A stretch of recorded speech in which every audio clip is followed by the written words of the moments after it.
Hi hello welcome to my YouTube channel. இன்றைக்கி சூப்பராக நல்லா டேஸ்டியாக 1 kg நம்ம சிக்கன் எடுத்துகிட்டு சிக்கன் 65 பண்ண போகிறோம்.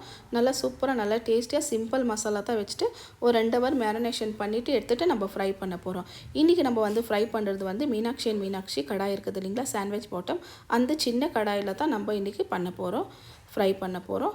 இது நல்லா சூப்பராக நல்லா டேஸ்டியாக இருக்கும், சிம்பிளாக குயிக்காக பண்ணுற மாதிரி. வாங்க பார்க்கலாம் இதுக்கு தேவையான பொருள் என்னென்னு பாருங்கள். 1 kg அளவு சிக்கன் நல்லா மீடியம் சைஸாக இருக்குது, நல்லா வாஷ் பண்ணி க்ளீனாக எடுத்து வச்சுருக்கிறோம். இதுக்கு நான் காமிச்சிடுற பொருள் 65க்கு பாருங்கள். 1 டேபிள் ஸ்பூன் அளவு ஜிஞ்சர் கார்லிக் பேஸ்ட்டு ஒன்று சேர்த்துக்கலாம் நம்ம.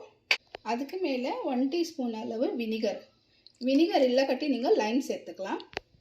ஒரு 2 டேபிள் ஸ்பூன் அளவு நம்ம தயிர் சேர்த்துக்கிறோம். பாருங்கள், மசாலா பொடியில் காமிச்சின்ற ஒரு 2 டேபிள் ஸ்பூன் அளவு காஷ்மீரி சில்லி பவுடரு, 1 டீஸ்பூன் அளவு ஜீரா பவுடரு, 1 டேபிள் ஸ்பூன் அளவு நம்ம தனியா பவுடரு, ஒரு 1/4 டீஸ்பூன் அளவு நம்ம இது சேர்த்துக்கிறோம் டர்மரிக் பவுடரு, கரம் மசாலா ஒரு 1 டீஸ்பூன் அளவு. காரத்துக்கு பார்த்து நீங்கள் சேர்த்துக்கலாம், நம்ம இந்த மசாலா தான் சேர்க்க போகிறோம். ஒரு 2 டேபிள் ஸ்பூன் அளவு கார்ன்ஃப்ளவர் பைண்டிங்கோசரம் சேர்த்துட்டு சால்ட்டு சேர்க்கலாம். நம்ம சால்ட்டு சேர்த்துக்கலாம். சால்ட்டு 1 kg சிக்கனுக்கு சேர்த்துக்கலாம், தேவை எவ்வளோ இருக்குது அவ்வளோ சேர்த்துட்டு இப்போ நல்லா மிக்ஸ் பண்ணிக்கலாம்.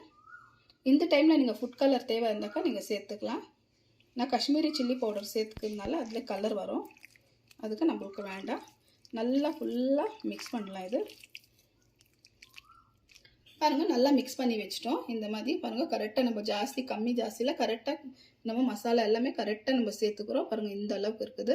இது நம்ம ஒரு 2 ஹவர் வரைக்கும் ஊற வச்சிடலாம். மினிமம் ஒரு 4 ஹவர் வரைக்கும் விட்டா கூட பரவாயில்ல, ஏன்னாக்கா நல்லா இதில் மசாலாலாம் நல்லா உள்ளே போகும். அதுக்கோசரம் ஒரு 2 மணி நேரம் விட்டுட்டு நம்ம அதுக்கப்புறமா ஃப்ரை பண்ணிக்கலாம். பாருங்கள், ஒரு சின்னதாக கடாய் சின்ன கடாய் எடுத்து வச்சுருக்கிறோம். இந்த கடாய் நம்ம மீனாட்சியில் நம்ம வாங்கினோம். அந்த கடாயை தான் இதான் ஃபஸ்ட் டைம் நான் யூஸ் பண்ண போகிறேன். பாருங்கள், ஆயில் நல்லா கொஞ்சம் வச்சுக்கின்னு நல்லா சூடானோன்னு நம்ம இது சிக்கன் சேர்த்துக்கலாம். பாருங்கள், 2 ஹவர் நான் ஃப்ரிட்ஜில் வச்சுட்டு எடுத்து வெளியே வச்சுக்கிறேன். பாருங்கள், நல்லா மிக்ஸ் ஆகிருக்குது, கோட்டிங்கெல்லாம் நல்லா ஆகிக்குது. இப்போ நம்ம ஒன்று இது சிக்கன் எடுத்து நம்ம சேர்த்துக்கலாம். எவ்வளோ முடியுதோ அவ்வளோ நம்ம இந்த சிக்கன் பீஸை சேர்த்துக்கலாம். பாருங்கள், ஃபுல்லாக சேர்த்துட்டு நல்லா கொதி வரட்டும், அதனால் கொஞ்சம் நல்லா இருக்கட்டும். ஒன்று லைட்டாக திருப்பி விடலாம். நம்ம ஃபுல்லாக ரொம்ப திருப்பணுன்ட்டு சும்மா லைட்டாக திருப்பி விட்டானாக்கா இன்னொரு சைடும் சிக்கன் நல்லா வேவும். அதுக்கோசம் ஒரு 5 நிமிஷம் வரைக்கும் அப்படியே விடலாம். பாருங்கள், 5 நிமிஷம் ஆயிடுச்சு. ஃபுல்லாக நம்ம திருப்பி விட்டுட்டோம். ஒரு 8 நிமிஷம் கிட்ட ஆயிடுச்சு. நல்லா அந்த சைடு இந்த சைடு நல்லா திருப்பி விட்டுட்டோம். சிக்கன் பார்த்தாலே தெரியும். பாருங்கள், ஃபுல்லாக நல்லா வெந்துடுச்சு, நல்லா ஜூஸியாக இருக்குது. இப்போ நம்ம எடுத்துகிட்டு இன்னொரு ட்ரிப்பு கூட நம்ம சேர்த்துக்கிறோம். சேர்த்துட்டு இதே போல் நம்ம ஃப்ரை பண்ணிவிட்டு உங்களுக்கு எடுத்து நான் காமிக்கிறேன்.